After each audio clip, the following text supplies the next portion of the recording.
Here's something most people don't realize. The same sexual comment can feel exciting from one person and creepy from another. The difference isn't always the words. It's timing, safety, and whether the other person feels free to respond. If you're someone who wants to date with emotional awareness, this is where things change. Because attraction dies quickly when someone feels managed, watched, or pressured. This isn't the basic advice most people repeat. In this video, we're going through 9 reasons you seem creepy in dating without meaning to. And the last one reveals the mistake that hides behind just being honest. 1. You make attraction feel like a demand instead of an invitation. Have you ever felt yourself trying to create chemistry instead of noticing whether it's actually there? This is where a lot of people accidentally start feeling creepy. They're not trying to scare anyone. They're trying to be bold, confident, direct, sexually alive. They've heard that dating rewards people who make a move, create tension, and don't act timid. But here's the thing. Sexual attraction has a timing problem. Desire feels good when it has room to be chosen. It feels uncomfortable when it arrives as something the other person has to manage. In social psychology, this connects to reactance, which is the mind's resistance when it senses freedom is being reduced. When you push too hard for closeness, a kiss, sexual joking, physical touch, or an intimate confession, the other person's nervous system stops asking, "Do I like this?" and starts asking, "How do I get out of this without making it worse?" That shift changes everything. Your smile, your compliment, your hand on their back, your playful comment about what you'd do to them later, all of it lands differently when they haven't chosen the same level of intimacy yet. The fix isn't to become cold or sexless. It's to make desire easier to accept. Offer it with space around it. Say less, notice more, and let attraction breathe. A person should feel that your interest is real, but their no, pause, hesitation, or slower pace won't punish them. 2. Your sexual comments arrive before emotional safety does. Ever wonder why a comment that sounded playful in your head suddenly makes the other person tense? It's usually not because sexual energy is wrong. Dating is sexual. Flirting is sexual. Adult attraction includes bodies, fantasies, anticipation, and tension. The problem is sequence. When you sexualize someone before they feel emotionally safe with you, the comment stops sounding playful and starts sounding like a preview of how you see them. Here's what most people don't realize. The brain reads sexual attention through context. A compliment about someone's mouth, body, clothes, scent, bed, or the way they'd look naked can feel exciting when trust is already forming. Without that trust, it can trigger the amygdala, the threat detection system that scans for danger, pressure, and loss of control. That doesn't mean the other person thinks you're evil. It means their body is processing your desire before their emotions have agreed to receive it. That's why one person can say something sexual and it feels electric, while another person says almost the same thing and it feels invasive. The words aren't the whole message. The timing is. If you want to flirt sexually without becoming creepy, build the frame first. Notice whether they're leaning in, asking personal questions back, laughing with their whole body, holding eye contact comfortably, or adding their own sexual edge. If they're giving short answers, looking away, freezing, changing the subject, or laughing nervously, don't escalate. Pull the energy back. Make the next move safer, not stronger. Because sexual confidence isn't proved by how far you can push. It's proved by how accurately you can read the room. 3. You stare like you're consuming them. Does your attention ever become so intense that you forget the other person is watching you watch them? This is one of the easiest ways to come across as creepy without saying anything wrong. You're attracted. You're excited. You're trying to show interest. So you hold eye contact too long, look at their lips repeatedly, scan their body, stare when they move, or keep watching them when they're not engaging back. Think about that for a second. Being desired can feel wonderful. Being monitored feels different. Human beings are extremely sensitive to gaze direction. Research in nonverbal communication shows that eye contact increases intimacy, but prolonged or poorly timed staring increases arousal in the nervous system in a very different way. It can activate vigilance. The other person starts feeling observed rather than met. And once someone feels observed, their body becomes self-conscious. Their shoulders tighten. Their smile becomes managed. Their mind starts leaving the conversation. This is especially true when the gaze is sexual.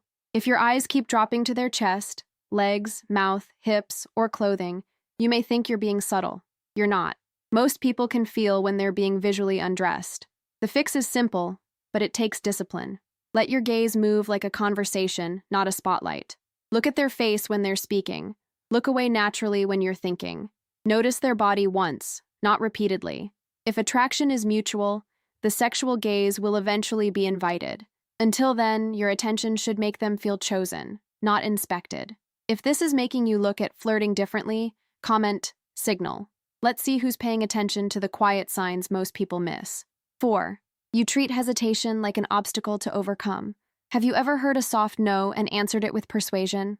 Maybe they say they're not ready to go back to your place, and you say, "Come on, just for one drink."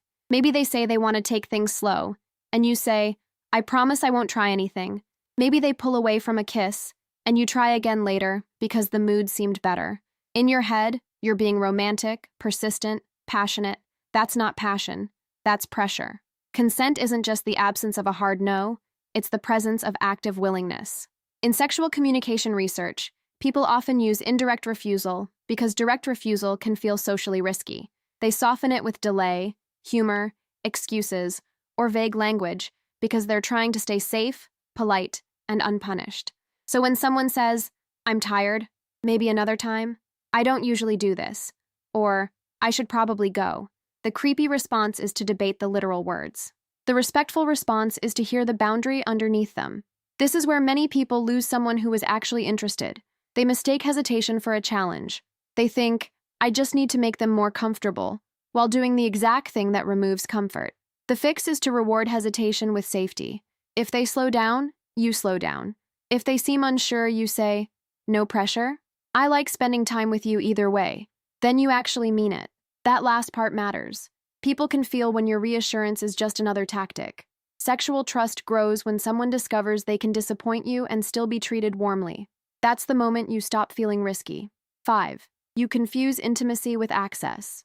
Ever felt a spark with someone and immediately wanted to know everything? Touch more, text constantly, stay longer, get deeper, and move the whole connection forward? That hunger can feel romantic from the inside. It can feel like, "I finally found someone I'm excited about." But from the outside, it can feel like you're trying to enter their life, body, and emotional space before you've earned the right to be there.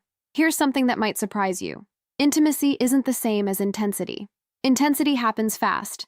It asks personal questions too early. It tells sexual stories too soon. It sends long messages after one date. It talks about chemistry, fate, trauma, exes, kinks, loneliness, or future plans before there's enough mutual structure to hold that much disclosure. Intimacy is different. Intimacy is paced. It's built through repeated moments of respect, repair, humor, curiosity, and restraint. Attachment theory helps explain why this becomes confusing. When someone has anxious attachment patterns, attraction can activate urgency. The body starts chasing reassurance. It wants more contact, more clarity, more signs, more sexual confirmation, more proof that the connection is real. But the other person doesn't feel your inner panic. They only feel the outer pressure. So they pull away. Then your anxiety gets louder. Then you try harder. And suddenly, you're not connecting. You're pursuing.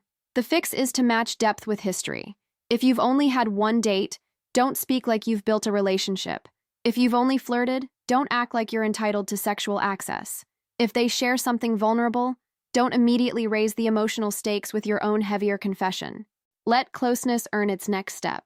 The most attractive thing you can communicate is, "I'm interested and I'm still grounded. Let me know if this is hitting home." Drop the word steady below if you've ever wanted to show interest without making the other person feel pressured. 6. Your compliments secretly make them responsible for your desire. Does your compliment leave the other person feeling seen, or does it make them feel like they now have to respond to your arousal? This difference is subtle, but it matters. A clean compliment gives. A loaded compliment takes. A clean compliment says, "You look beautiful tonight," or "I like your energy." A loaded compliment says, "You're making it hard for me to behave. You have no idea what you're doing to me," or "I can't stop thinking about your body." That's not just praise. That's a transfer of responsibility. Sexual comments like that can sound exciting when mutual desire is already explicit. But early on, they can make the other person feel blamed for your self-control. The subtext becomes, "My desire is now your problem." That's where discomfort enters. They're no longer simply being appreciated.